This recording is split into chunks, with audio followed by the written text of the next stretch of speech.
അതുപോലെ ഈ നമ്മളിപ്പോൾ ഇത്രയും നേരം സംസാരിച്ചത് ഇൻക്ലൂഷൻ സേഫ്റ്റിയാണ്. ഇനി നെക്സ്റ്റ് ലെവൽ എന്ന് പറയുന്നത് ലേണർ സേഫ്റ്റിയാണ്. എന്ന് പറഞ്ഞു കഴിഞ്ഞാൽ ഞാൻ അവിടെ I M feeling included, I M feeling safe. But അവിടെ കൂടുതൽ കാര്യങ്ങൾ പഠിക്കാനും അവിടെ വളരാനുമുള്ള ഒരു എൻവയോൺമെൻ്റ് ഉണ്ടോ എന്നുള്ളതാണ് ആക്ച്വലി ലേണർ സേഫ്റ്റി. അപ്പോൾ നമ്മളെപ്പോഴും ആലോചിക്കേണ്ട ഒരു കാര്യമുണ്ട്, what is the opposite of success? ഈ ചോദ്യം ഞാൻ എൻ്റെ ട്രെയിനിങ് പ്രോഗ്രാമുകളിൽ ഒരുപാട് ചോദിക്കാറുണ്ട്. എല്ലാവരും ഒറ്റ സ്വരത്തിൽ പറയും ഫെയിലിയർ. പക്ഷേ ഞാൻ പറയുന്ന ഉത്തരം, failure is not the opposite of success, it's a part of success. അപ്പോൾ ഈ ഒരു കോൺസെപ്റ്റാണ് നമ്മുടെ ലേണർ സേഫ്റ്റിയിൽ വരുന്നത്. കാരണം ആളുകൾ പഠിക്കണമെങ്കിൽ, ആളുകൾ വരണമെങ്കിൽ അവർക്ക് ഫെയിൽ ചെയ്യാനുള്ള ഒരു എൻവയോൺമെൻറ്റ് അവിടെ ഉണ്ടായിരിക്കണം. നമ്മുടെ വിദ്യാഭ്യാസ സമ്പ്രദായത്തിൻ്റെ ഏറ്റവും വലിയ ന്യൂനത അതാണ്. ഒരു കുട്ടിക്ക് തോൽക്കാൻ സാധിക്കില്ല. തോൽക്കാൻ സാധിക്കാത്തൊരു കുട്ടിക്ക് എങ്ങനെ പാഠങ്ങൾ പഠിക്കാൻ സാധിക്കും? അതുപോലെ നമ്മുടെ ഓർഗനൈസേഷൻസിൽ പെർഫോമൻസ് റേറ്റിംഗ് വരുമ്പോൾ ഫെയിൽ ചെയ്യാതിരിക്കാനാണ് ആൾക്കാർ നോക്കുന്നത്. പക്ഷേ ഫെയിൽ ചെയ്യാതിരുന്നാൽ എങ്ങനെ ആളുകൾ പഠിക്കും? അപ്പോൾ creating A sand box of environment four failure, അതാണ് സൈക്കോളജിക്കൽ സേഫ്റ്റി ക്രിയേറ്റ് ചെയ്യാനായിട്ട്, ലേണർ സേഫ്റ്റി ക്രിയേറ്റ് ചെയ്യാനായിട്ട് ഓർഗനൈസേഷൻസ് ചെയ്യേണ്ട ഏറ്റവും പ്രധാനപ്പെട്ട കാര്യം. ഈ ലേണർ സേഫ്റ്റി പറഞ്ഞു കഴിഞ്ഞപ്പോൾ നമ്മൾ പൊതുവേ ഇൻഡസ്ട്രിയിൽ പറയുന്ന കോൺസെപ്റ്റാണ് CTC, cost to the company. അതെ അതെ അതെ. ഞാൻ എൻ്റെ ക്ലയൻറ്റുകളോടും ഒപ്പം തന്നെ ഞാൻ പേഴ്സണലി ഞാൻ എപ്പോഴും പ്രിഫർ ചെയ്യുന്നത് CTCയിലാണ്. ചിലപ്പോൾ ലിക്വിഡ് ആയിട്ടുള്ള ഗ്രോസ് അല്ലെങ്കിൽ നെറ്റ് സാലറി നല്ലതായിരിക്കും, പക്ഷേ എന്തെല്ലാം ലേണിംഗ് കമ്പോണൻ്റ് അതിനകത്ത് ആഡ് ചെയ്യപ്പെടുന്നത്? പുതിയ കോഴ്സുകൾ ചെയ്യാനുള്ള അവസരമുണ്ടോ? പുതിയ സ്ഥലത്തേക്ക് യാത്ര ചെയ്യാൻ അവസരമുണ്ടോ? പുതിയ കോൺഫറൻസുകൾ, പുതിയ വർക്ക്ഷോപ്പിൽ അറ്റൻഡ് ചെയ്യാൻ അവസരമുണ്ടോ? ഞാൻ എപ്പോഴും അത് മാൻഡേറ്ററി ആയിരിക്കും. മാൻഡേറ്ററി ആകുമ്പോൾ ഓട്ടോമാറ്റിക്കലി നാം ഈ ഓർഗനൈസേഷനൊപ്പം നാം ഗ്രോ ചെയ്യാനുള്ള ഒരു പോസിബിലിറ്റി വളരെ ഹൈ ആയിട്ടുണ്ട്. അപ്പോൾ ഞാൻ എപ്പോഴും ഒരു ഗ്രോയിങ് ആയിട്ടുള്ള ഒരു വ്യക്തികളോട് ഞാൻ പറയാറുണ്ട്, what are the components you are getting in your organisation to grow yourself. ഇപ്പോൾ വെരി റീസെൻ്റ്ലി ഒരു ക്ലയൻറ്റ് ഉണ്ടായിരുന്നു. അദ്ദേഹം കുറേ നാളൊരു ഓർഗനൈസേഷനിൽ ഗ്രോ ചെയ്യുകയാണ്. സാലറി എല്ലാം ഒരു നോർമൽ ലെവലിൽ ഇൻക്രിമെൻ്റ് ഉണ്ട്, പക്ഷെ കമ്പനി ഒരിക്കലും വളരുന്നില്ല. അദ്ദേഹത്തിന് ഒരു ഓപ്പർച്യൂണിറ്റി പോലും കമ്പനിയിൽ വളരാൻ ലഭിക്കുന്നില്ല. അപ്പോൾ ഒരു സാലറി ഇൻക്രിമെൻറ്റ് മാത്രം നോക്കി ഒരിക്കലും നാം ജോലി ചെയ്തത് ഈ പറയുന്ന learning capability, learning opportunities, even ഫെയിലിയേഴ്സിനെയും കൂടി അക്സെപ്റ്റ് ചെയ്യുന്ന ഒരു ഓർഗനൈസേഷനിൽ വർക്ക് ചെയ്യുന്ന ആൾക്ക് തീർച്ചയായിട്ടും ഗ്രോ ചെയ്യാനുള്ള ഒരു പോസിബിലിറ്റി വളരെ. കാരണം ഈ ഫെയിലിയേഴ്സ് നോക്കുമ്പോൾ നമ്മൾ വേൾഡ് ഫേമസ് ഉള്ള ആൾക്കാരുടെ ലൈഫ് എടുത്തു കഴിഞ്ഞാൽ അവരുടെ ലൈഫിലെല്ലാം ഫെയിലിയേഴ്സും റിജക്ഷൻസ് എക്സ്പീരിയൻസ് ചെയ്തിട്ടുള്ളവരാണ്. ഇപ്പോൾ JK റൗളിംഗ് അവരുടെ ഹാരി പോട്ടർ, അവരുടെ ഫസ്റ്റ് ബുക്ക് 12ഓളം പബ്ലിഷേഴ്സ് റിജക്റ്റ് ചെയ്തതിന് ശേഷമാണ് അവർ ആക്സെപ്റ്റ് ചെയ്യപ്പെട്ടത്. അതുപോലെ ജാക്മ, KFC, അതെ, വാൾട്ട് ഡിസ്നി, 300ഓളം ബാങ്കുകളാണ് അദ്ദേഹത്തിൻ്റെ ഡിസ്നി എന്ന് പറഞ്ഞ ഐഡിയയെ റിജക്റ്റ് ചെയ്തത്. അതുപോലെ കേണൽ ഹാളൻ സാൻഡേഴ്സ് KFCയുടെ 1009 റെസ്റ്റോറൻറ്റ്സ് ആണ് അദ്ദേഹത്തിൻ്റെ ചിക്കൻ റെസിപ്പി റിജക്റ്റ് ചെയ്തത്. അപ്പോൾ റിജക്ഷൻസിലൂടെ മാത്രമേ, ഫെയിലിയേഴ്സിലൂടെ മാത്രമേ നമുക്ക് പഠിക്കുവാനും മുന്നോട്ട് പോകാനും സാധിക്കുകയുള്ളൂ. അത് വളരെ ഇൻട്രസ്റ്റിംഗ് ആയിട്ടുള്ള ഫേമസ് ആയിട്ടൊരു സ്റ്റോറി ഉണ്ട്, IBM സ്റ്റോറി. IBMൻ്റെ CEO ആയിരുന്ന ഒരു ആളുടെ സ്റ്റോറിയാണ്. അപ്പോൾ അദ്ദേഹത്തിൻ്റെ ടീമിലുള്ള ഒരാൾ ഒരു വെരി കോസ്റ്റ്ലി മിസ്റ്റേക്ക് ഉണ്ടാക്കി. ആ മിസ്റ്റേക്ക് ഒരു $10 million മിസ്റ്റേക്ക് ആയിരുന്നു. ആ കമ്പനിയെ ഒരു 50 വർഷം മുമ്പ് $10 million മിസ്റ്റേക്ക് എന്ന് പറഞ്ഞു കഴിഞ്ഞാൽ ഹ്യൂജ്. അപ്പോൾ അദ്ദേഹം ഈ എംപ്ലോയിയെ അദ്ദേഹത്തിൻ്റെ ക്യാബിനിലേക്ക് വിളിച്ചു. അപ്പോൾ എംപ്ലോയി തീരുമാനിച്ചു, എന്നെ ഫയർ ചെയ്യാൻ പോവുകയാണ്. അപ്പോൾ എംപ്ലോയി ക്യാബിനിലേക്ക് വന്നു. ഇദ്ദേഹം ചിരിച്ചുകൊണ്ട് അയാളോട് ചോദിച്ചു, ഞാൻ നിങ്ങളോട് എന്താണ് ചെയ്യാൻ പോകുന്നതെന്ന് നിങ്ങൾക്ക് എന്തെങ്കിലും ഊഹമുണ്ടോ എന്ന് ചോദിച്ചു. അപ്പോൾ അയാൾ പറഞ്ഞു, നിങ്ങൾ എന്നെ ഫയർ ചെയ്യാൻ പോവുകയാണ്, പറഞ്ഞു വിടാൻ പോവുകയാണ്. അപ്പോൾ അദ്ദേഹം ചിരിച്ചുകൊണ്ട് പറഞ്ഞ ലെജൻഡറി ആയിട്ടുള്ള മറുപടിയാണ്, you can't be serious, we just spend $10 million educating you. അതാണ് ഒരു ലെജൻഡറി വിഷണറി ലീഡറിൻ്റെ തോട്ട് പ്രോസസ്സ്. എന്ന് പറഞ്ഞാൽ അയാൾ ഓൾറെഡി ഒരു മിസ്റ്റേക്ക് ഉണ്ടാക്കിയിരിക്കുന്നു, അതിന് കമ്പനിക്ക് $10 million ചിലവായി. $10 million mistake learning experience ഉള്ള വേറൊരാളും അന്ന് ലോകത്തില്ല. അപ്പോൾ അയാളെ പറഞ്ഞു വിട്ടാൽ ആ വ്യക്തിയും നഷ്ടപ്പെടും, ആ $10 million മിസ്റ്റേക്കിൽ നിന്ന് പഠിച്ച വിസ്ഡവും ആ വ്യക്തിയെ നമുക്ക് നഷ്ടപ്പെടുകയാണ്. അതുകൊണ്ടാണ് പല കമ്പനികളും ഫെയിലിയർ അവാർഡ്സ് കൊടുക്കുന്നത്. Tata dare to try award എന്ന് പറഞ്ഞാൽ ആ വർഷം ഏറ്റവും ചലഞ്ചിങ് ആയിട്ടുള്ള ഒരു പ്രൊജക്റ്റ്, ഫെയിൽഡ് പ്രൊജക്റ്റ്, ആ ഫെയിൽഡ് പ്രൊജക്റ്റിൽ അസോസിയേറ്റ് ചെയ്ത എല്ലാവർക്കും അവർ റിവാർഡ് കൊടുക്കും. കാരണം ആ ഫെയിലിയർ ആയെങ്കിലും ഓർഗനൈസേഷണൽ ഇൻ്റലിജൻസിലേക്ക് അവർ കൊടുത്ത കോൺട്രിബ്യൂഷൻ, ഇൻസൈറ്റ്സ്, ലേണിംഗ് ഇതെല്ലാം കൺസിഡർ ചെയ്തിട്ടാണ് ഡെയർ ടു ട്രൈ എന്നുള്ള ആ ഒരു അവാർഡ് കൊടുക്കുന്നത്. പിന്നെ ഫെയിൽ ചെയ്യുന്നതിനും ഒരു സയൻസ് ഉണ്ട്. നമ്മൾ വെറുതെ പോയി തോക്കുകയല്ല. There are 4 ways in which you have to fail. You have to fail early. അത് ഗൂഗിൾ ഗ്ലാസിൻ്റെ ഒരു എക്സാമ്പിളാണ് അതുമായിട്ട് ബന്ധപ്പെട്ട് നമുക്ക് പറയാൻ സാധിക്കുന്നത്. ഗൂഗിൾ ഗ്ലാസ് ആദ്യം ഇറക്കിയപ്പോൾ ഇറ്റ് വാസ് എ ഫെയിലിയർ. കാരണം പ്രൈവസി ഇഷ്യൂസ് ഉണ്ടായിരുന്നു, കോസ്റ്റ് ഇഷ്യൂസ് ഉണ്ടായിരുന്നു. അപ്പോൾ അവർ അതിനുവേണ്ടി ഒരുപാട് പൈസ മുടക്കാൻ ചിലവാക്കാൻ മെനക്കെടാതെ അവർ അപ്പം തന്നെ അതൊരു ഇൻഡസ്ട്രിയൽ പ്രൊഡക്റ്റിലേക്ക് ഷിഫ്റ്റ് ചെയ്തു. അങ്ങനെ ഇൻഡസ്ട്രിയൽ പ്രൊഡക്റ്റിലേക്ക് ഷിഫ്റ്റ് ചെയ്തപ്പോൾ ആ കോണ്ടെക്സ്റ്റിൽ അത് ഭയങ്കര ഹിറ്റായി. So you have to fail early. ഈ ജാക്മ അതിനെക്കുറിച്ച് വളരെ മനോഹരമായിട്ട് പറയുന്നുണ്ട്. നിങ്ങളുടെ 20s നിങ്ങൾ ഏറ്റവും വലിയ പരാജയങ്ങൾ ഏറ്റുവാങ്ങുക. അതെ. നിങ്ങളുടെ 30s നിങ്ങൾ കൂടുതൽ കാര്യങ്ങളെ അറ്റംപ്റ്റ് ചെയ്ത് പ്രൊഡക്റ്റീവായി മാറുക. അതെ. 40s കഴിയുമ്പോഴേക്കും നിങ്ങളൊരു മെന്ററായി മാറുക എന്ന് പറയുന്നത്. തീർച്ചയായിട്ടും. അപ്പോൾ നമ്മൾ പറഞ്ഞുകൊണ്ടിരിക്കുന്ന റിലേഷൻഷിപ്സ് ആണ്.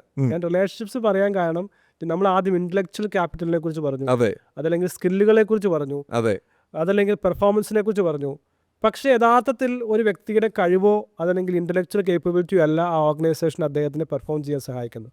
അദ്ദേഹം എങ്ങനെ റിലേഷൻഷിപ്പ് മെയിൻറ്റെയിൻ ചെയ്യുന്നു എന്നുള്ളതാണ്. അല്ലേ? അപ്പോൾ അവിടെയാണ് നമ്മൾ വീണ്ടും ആ വിഷയത്തിലേക്ക് വരികയാണ്.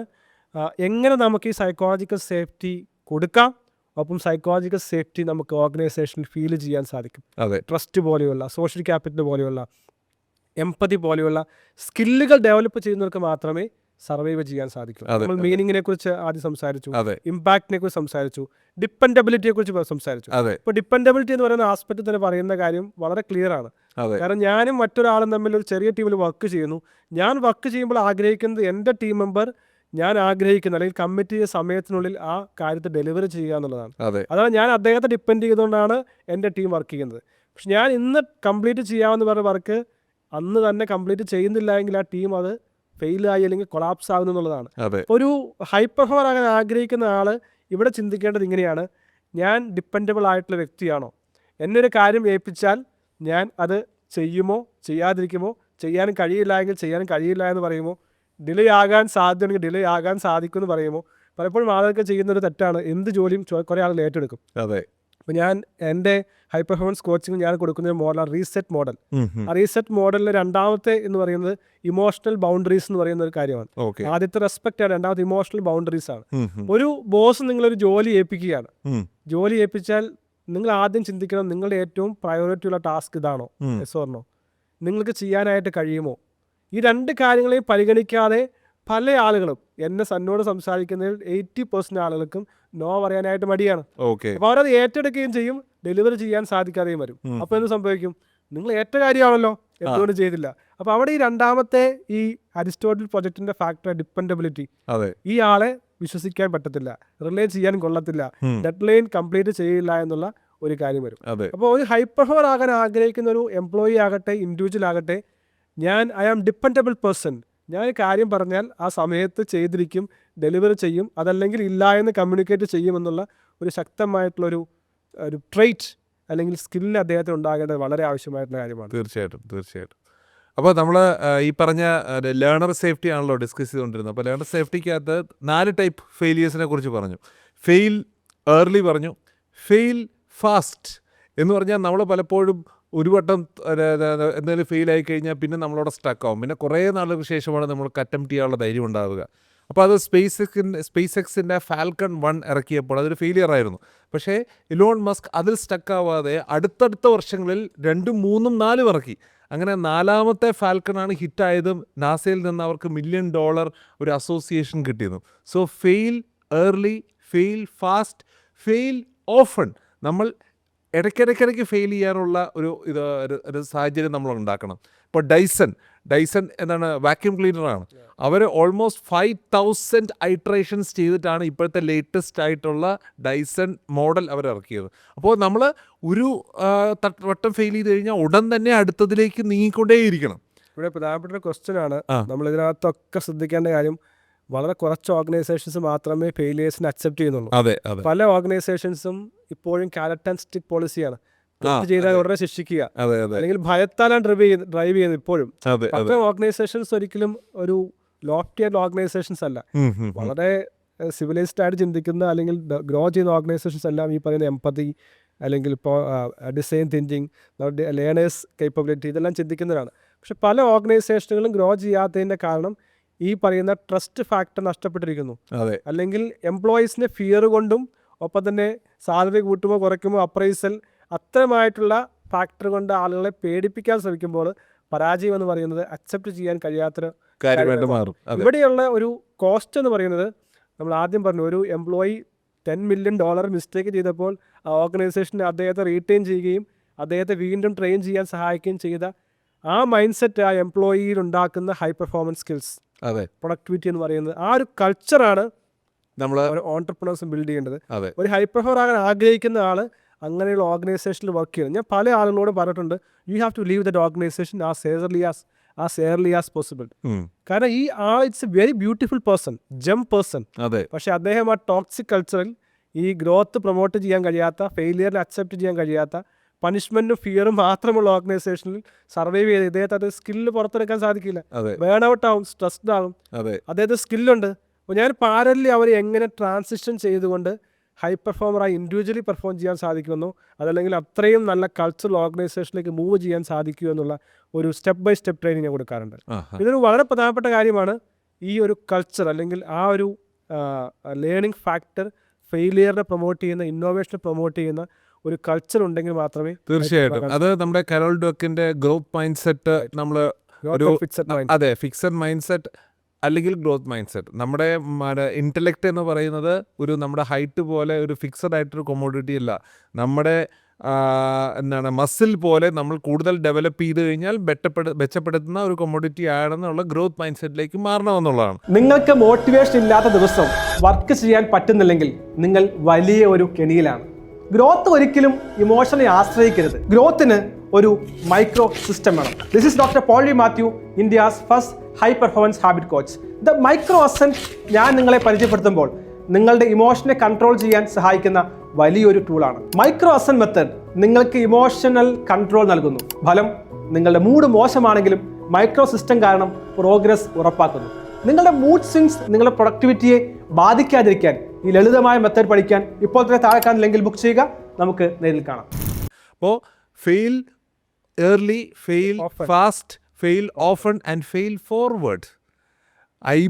IBMൻ്റെ ആദ്യം ഉണ്ടാക്കിയതൊരു പേഴ്സണൽ കമ്പ്യൂട്ടറാണ്. പക്ഷേ അതിൻ്റെ ഫെയിലിയറിൽ നിന്നാണ് അവർ മനസ്സിലാക്കി അവർ മെയിൻ ഫ്രെയിം കമ്പ്യൂട്ടിങ്ങിലേക്ക് മാറിയതും അതിൻ്റെ ഏറ്റവും മികച്ച നിർമ്മാതാക്കളായിട്ട് അവർ മാറുകയും ചെയ്തത്.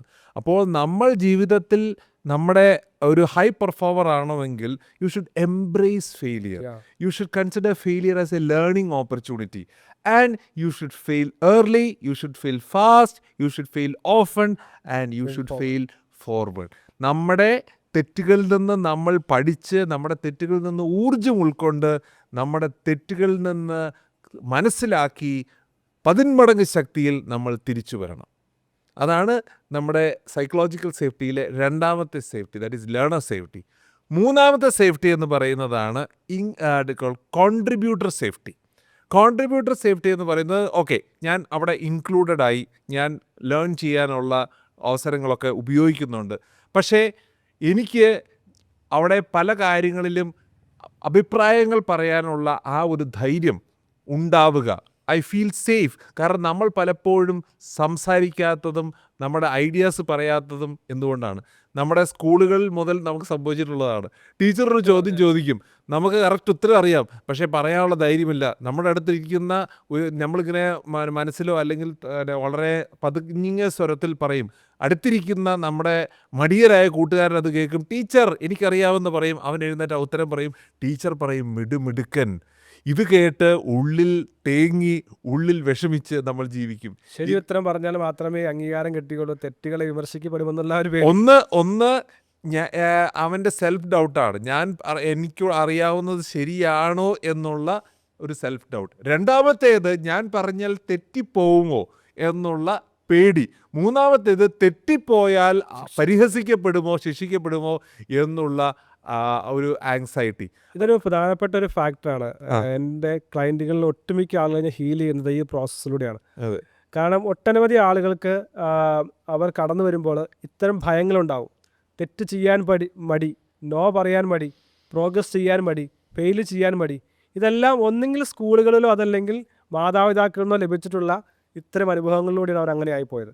അപ്പോൾ ഞാൻ 2 തരത്തിലുള്ള പ്രശ്നങ്ങൾ പൊതുവെ കണ്ടിട്ടുള്ളത്. ഒന്ന്, പാസ്റ്റിലുണ്ടായിട്ടുള്ള ഇത്തരം അനുഭവങ്ങൾ. അത് ഒരുപക്ഷെ മിക്കവാറും 2 തരത്തിലാണ് കണ്ടിട്ടുള്ളത്.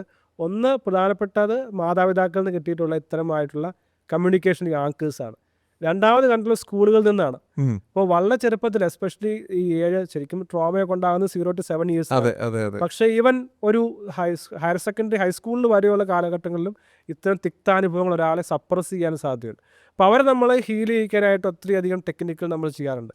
ഞാൻ എപ്പോഴും പറയും, നിങ്ങൾ ഹൈപ്പർഫോമർ ആകാൻ ആഗ്രഹിക്കുന്നുണ്ട്, പക്ഷേ പല ആൾക്കാരും പറയും, സാറേ ആഗ്രഹമുണ്ട് പക്ഷേ എനിക്ക് ചെയ്യാൻ സാധിക്കുന്നില്ല, എനിക്കുള്ള ശക്തി കിട്ടുന്നില്ല, എനിക്കുള്ളൊരു ധൈര്യം വരുന്നില്ല. ചെയ്യാൻ തുടങ്ങുമ്പോഴേക്കും എൻ്റെ ഉള്ളിൽ നിന്ന് പറയുകയാണ്, നിനക്കതിനെക്കൊണ്ട് കഴിയില്ല, നിനക്കത് സാധിക്കില്ല എന്ന ശബ്ദമാണ് കേൾക്കുന്നത്. അപ്പോൾ ഞാൻ ഇങ്ങനെ അനലൈസ് ചെയ്ത് പോകുമ്പോൾ എനിക്ക് മനസ്സിലാക്കാൻ സാധിക്കും, the root is not in the present. ഈ പ്രസൻറ്റിലുണ്ടായിട്ടുള്ള പ്രശ്നത്തിന് കാരണം പാസ്റ്റിൽ എവിടെയോ ഉണ്ടായിട്ടുള്ള പ്രശ്നങ്ങളാണ്. ഇപ്പോൾ ഹൈപ്പർഫോമർ ആകാൻ ആഗ്രഹിക്കുന്ന ആളുടെ ഞാൻ പറയും, നിങ്ങൾക്ക് വേണമെങ്കിൽ ഞാൻ കുറേ മോട്ടിവേഷൻ തരാം, കുറേ വീഡിയോ നിങ്ങൾ കേൾക്കാം. അതെല്ലാം ഒരു കമത്തി വെച്ച കുടത്തിൻ്റെ മുകളിലേക്ക് ഒഴിക്കുന്ന വെള്ളം പോലെ മാത്രമാണ്. ഒരു തുള്ളി പോലെ നിങ്ങളുടെ അകത്തേക്ക് വരുന്നില്ല, നിങ്ങളിൽ മാറ്റം ഉണ്ടാകുന്നില്ല. പക്ഷേ നിങ്ങൾ ഹീൽ ചെയ്യപ്പെട്ടാൽ, ഈ പറയുന്ന നെഗറ്റീവായ എക്സ്പീരിയൻസ് പുറത്ത് കടന്നാൽ മാത്രമേ നിങ്ങൾക്ക് ഹൈ പെർഫോമർ ആകാൻ സാധിക്കുള്ളൂ.